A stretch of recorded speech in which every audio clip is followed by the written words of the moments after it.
A big focus, the US federal court has ruled that Donald Trump does not have the authority under economic emergency legislation to impose sweeping global tariffs. Now, this is a big deal, as you can imagine, because the US Court of International Trade's ruling could bring the administration's trade war to a screeching halt. By blocking entirely most categories of tariffs, the court effectively wiped out most of the regime Trump put in place since taking office, and the court, ruling in two separate cases, issued a summary judgment throwing out all the tariffs Trump imposed under the International Emergency Economic Powers Act. By the way, in case you didn't know, Trump used the 1977 law, which had never been invoked in a tariff situation, to unilaterally impose sweeping trade levies worldwide. The three judges, by the way, who heard the case were Reagan, Obama, and Trump appointees. And the White House Deputy Chief of Staff, Stephen Miller, has responded now to the ruling, saying the judicial coup is out of control. Tony Waterman has further details for you. When Donald Trump enacted these sweeping global tariffs, he claimed he had the power to do so because the U.S. was facing a number of threats, economic and otherwise. And he cited trade deficits with many countries and the influx of drugs into the U.S. as proof. But the U.S. Court of International Trade in New York didn't buy it. They say that he overstepped his authority when invoking emergency powers to justify the tariffs, partly because these so-called threats, the trade deficits and drugs, aren't anything new or extraordinary as the law requires. These are issues that the country has been facing for decades. So invoking emergency powers, they say, is illegal. Now, this ruling could grind these tariffs to a halt, although it's not exactly clear when that may happen. But if it does, it would include 30% tariffs on China and that 10% universal tariff on most goods coming into the U.S., including goods from India. It's also unclear at this point what happens to the trade negotiations the White House has been conducting with dozens of countries, including India. There had been talk that part of that deal could be wrapped up as soon as next month. The Trump administration, though, has arguably lost a lot of leverage with this ruling in those negotiations. And in news just coming in, the United States will aggressively revoke the visas of Chinese students studying in the country. This is what Secretary of State Marco Rubio has announced as the Trump administration continues its crackdown on foreign students enrolled at higher education institutions in the United States. Mr. Rubio announced a shock move in a post on X and a State Department statement published late on Wednesday titled, "New Visa Policies Put America First, Not China." You must note that China is actually the second largest country of origin for international students in the United States, behind only India. Meanwhile, Marco Rubio has also announced visa restrictions on foreign officials and other individuals who censor Americans, including those who target American tech companies, as the Trump administration steps up a confrontation with other countries over their social media policies. Now, without giving specifics, Mr. Rubio cited instances of foreign governments censoring protected speech in the US, saying it was unacceptable for foreigners to issue or threaten arrest warrants on US citizens or US residents for social media posts on American platforms. This is according to the latest statement. For further clarity, let's go across to senior journalist Ray Locker, who joins us on NDTV at the moment. Ray, really appreciate your time as always. Marco Rubio is talking about visa bans on foreign nationals for censoring Americans. That is a strong charge, Ray, but how do they define censorship here? Is it government pressure, takedown notices, or even content moderation by foreign platforms? Well, your guess is as good as mine. It could be just about anything. I mean, this administration has been quick to claim censorship about anything, whether it's some kind of content moderation. Trump said he was being censored by Twitter when it was owned by its previous ownership, because he was spreading obvious disinformation. And there's no right to be on Twitter or any other social media platform. So it's hard to tell what this really means. And as we've seen throughout the history of this administration, the second Trump term, anything can happen. Something is a big deal one day, it disappears the next, or a court says it's not legal. And I mean, look at what happened with all these tariffs. Poof, they could be gone. But But then, Ray, who exactly does this policy seem to target? Are Indians or tech companies on Washington's radar? Or do you sense this is a larger message aimed at China and Europe? Well, I think the larger message is if we don't like you, we are going to do things to cause you problems. And so the challenge is not to be on Trump's bad side. So people are doing things like preemptively doing what they think Trump wants. And we've seen that time and time again. We've seen it with all these big law firms that have cut deals with the administration to avoid an executive order, when in reality, all of those executive orders against law firms have failed. They've been tossed out by the courts. Right. So it's a threat. He's wielding a big stick to get what he wants. But then, Ray, any sense of hypocrisy being called out here? Because after all, the US itself is cracking down on university speech, as we've noticed with Harvard, and student political affiliations. So then, is this really about freedom or selective outrage? Selective outrage. I mean, it's all part of Trump doing what he wants, when he wants, to whoever he wants to do it to. Right. I mean, there is no consistency. I think we've seen that, since January 20th. One day it's one thing, the next day it's something else. And so he's doing it because he wants to. It keeps people off balance. It helps him get what he wants, which could be anything at any given time. Well, Ray, really appreciate your time and your views as always. Thank you so much for making time for us and joining us on the show. My pleasure. Meanwhile, as I briefly mentioned, Harvard, Donald Trump has once again targeted the university, saying that too many international students are being allowed in. He said that the number of foreign students at Harvard should be reduced to about 15% so that more American students can get a chance to study at the prestigious institution. Harvard, by the way, has around 27% foreign students, and according to Trump, reducing this figure would increase opportunities for American students who wish to attend prestigious universities like Harvard. But as we have been covering, the future of international students at Harvard University, which is America's oldest, wealthiest, and arguably most prestigious academic institution, has been thrown into turmoil.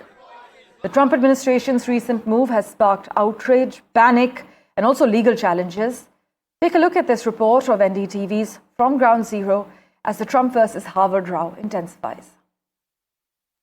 A very exciting time at this time of the year in Harvard, with all the various graduation ceremonies and commencements dotted all across the large campus. We spoke to a range of students, international, American, from different fields, and one word that kept coming up again and again was surreal. They feel the pressure on Harvard right now, and all the threats that Harvard faces from the US administration are making the atmosphere surreal. They're concerned about the individual future, but they also maintain a lot of optimism and hope in this institution overall that they think will stand any challenge. We're here at Harvard University, the epicenter of a growing crisis in education in America, and we're joined now by Sully, who actually recently graduated just now from a ceremony. Congratulations, first and foremost. How does it feel to graduate from Harvard? Honestly, it's very exciting. I mean, it's a flux of emotions. I feel like I get a lot of,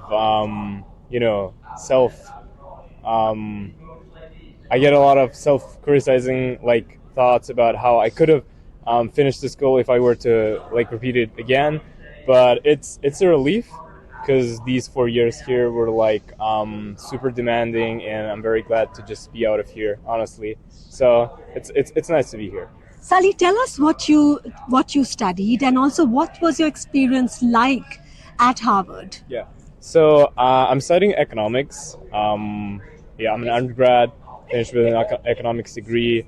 The experience was nice. I think as a liberal arts school, it's one of the most demanding and one of the most popular degrees here. Econ, there's a lot of athletes taking this degree, taking this path. So I think there were a lot of challenges. As someone who grew up outside of the U.S., outside of the Western, culture and stuff, it was some sort of a culture shock for me first. But I think as a more of a liberal space here, it was pretty welcoming.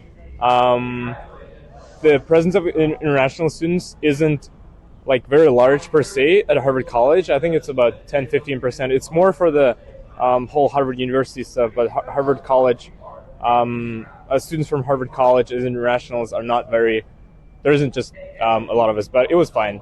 I liked it. Yeah. I'm very grateful. Yeah, and you've come here on an international visa, a student visa or a scholar visa. And as you know in the news now, that is all under question. Harvard has gone to court to try and retain the right to allow international students. How does it feel now to graduate at this time as an international student? Also tell us where you're from and what was your experience with the student visa? Sure. Yeah, so I'm from Kazakhstan, a country in Central Asia. The experience with the student visa, it's actually funny because I just flew back to the US a few days ago. So when I got the news, I was actually out of the country, and if the Trump administration's change took effect immediately, that would mean that my student visa would be revoked. But it was fun because, like, in the end, they froze the action, I think, and then I just passed the border control and stuff. It was fine, no issues. I know they're having a hearing on the 29th, which is actually tomorrow. Tomorrow, yeah, the commencement. We'll see how it goes next. As someone who's graduating now, I think it doesn't affect me as much as other students. I know that other students were suffering a lot, especially the ones that just got in.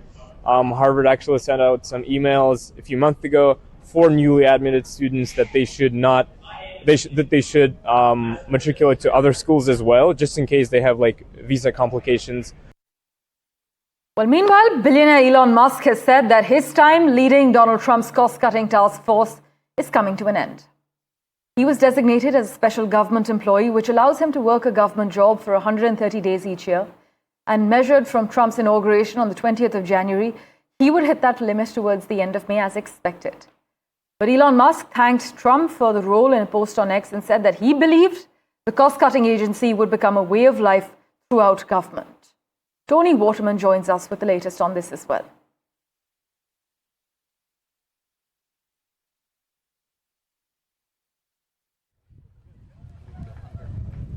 Trump is also losing a key advisor, Elon Musk announcing on X that he is leaving the administration. The billionaire has a special government employee designation, so he can only work 130 days each year. So that's going to give him until the end of May. But Musk has really been facing a lot of criticism for his role at DOGE, the Department of Government Efficiency. He's been slashing jobs in the name of cost savings, and his exit comes as the bromance between him and Donald Trump appears to be fraying. Just this week, he criticized Trump's economic policy, which includes these trillion-dollar tax breaks, which will add to the national deficit. Tony Waterman, NDTV, Washington. Meanwhile, Donald Trump has said that Canada will have to pay $61 billion to benefit from the US's Golden Dome missile defense system if it remains what he called a separate but unequal nation. Writing on his Truth Social platform, the US president added that Ottawa would not have to pay anything if it became our cherished 51st state. Maha Siddiqui has been tracking the final developments for us. She joins us live from Vancouver at the moment. Maha, so Trump saying that Canada will have to pay $61 billion for the Golden Dome or become his 51st state. How is this threat being perceived in Canada's political circles? Well, this comes, interestingly, a day after King Charles III made a statement from the parliament, a speech from the throne, to be precise, about what King Charles III did in Ottawa.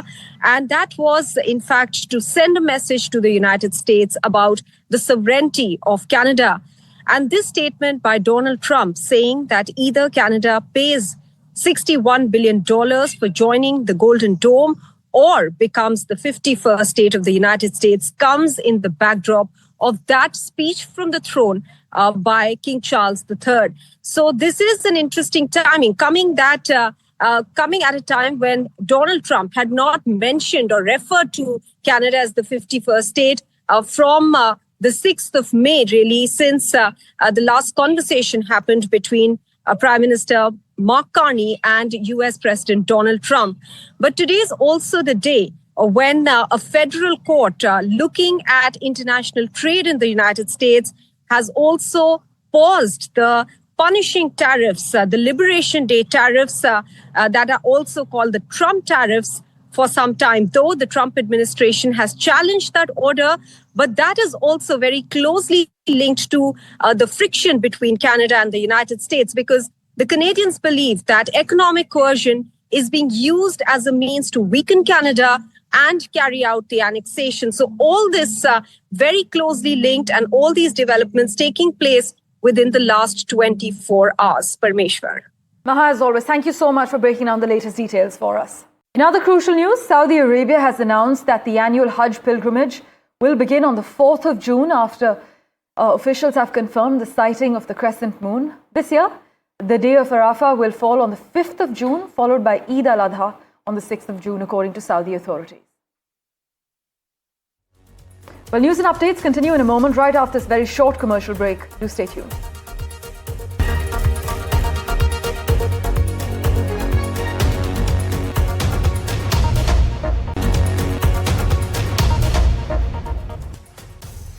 And with reports of acute suffering in Gaza, well, EU leaders have toughened their tone on Israel, but the bloc will need to bridge deep divisions to move from rhetoric to a real-world impact, as you know. The shift has been most noticeable from key power Germany, one of Israel's staunchest allies in the world, its loyalty rooted in the trauma of the Holocaust. But Berlin's stern new tone found an echo in Brussels, where the German head of the European Commission, Ursula von der Leyen, denounced as abhorrent and disproportionate the past days' attacks on civilian infrastructure in Gaza. In fact, an EU top diplomat has said that Israeli strikes in Gaza go beyond what is necessary to fight Hamas, as the death toll there continues to mount. Hello. Good morning. I'm fine. So, thank you so much. Meanwhile, Israeli Prime Minister has announced that Mohammed Sinwar, the Hamas Gaza chief and the younger brother of the group's leader, Yahya Sinwar, has been eliminated. This comes 7 months after Yahya was killed by a single gunshot to the head during an hour-long firefight with trainee soldiers on a routine operation in the Rafah area of the Gaza Strip.